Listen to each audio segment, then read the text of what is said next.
લીલી American મકાઈનો ચેવડો બનાવવા માટે મેં 1.5 કિલો અમેરિકન મકાઈમાંથી દાણા કાઢી લીધા છે અને સાફ કરી અને મિક્સર જારમાં લઈ અને સાથે 6 થી 7 લીલા મરચાં, 3 થી 4 કળી લસણની લઈ લીધી છે. એની મેં સરસ પેસ્ટ બનાવી દીધી છે.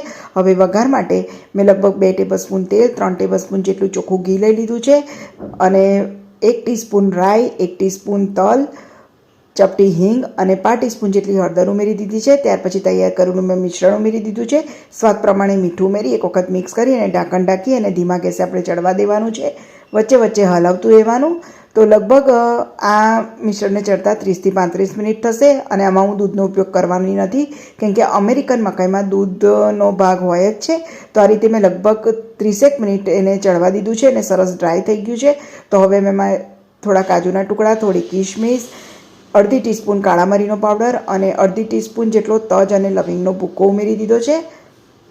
તીખાશ તમે તમારા ટેસ્ટ પ્રમાણે વધારે ઓછી કરી શકો છો. હવે 5 થી 10 મિનિટ મેં ખુલ્લો જ આ ચેવડાને ચડવા દીધો છે. તો લગભગ 40 મિનિટ પછી આ ચેવડો બનીને તૈયાર છે. તો તૈયાર છે અમેરિકન મકાઈનો ચેવડો.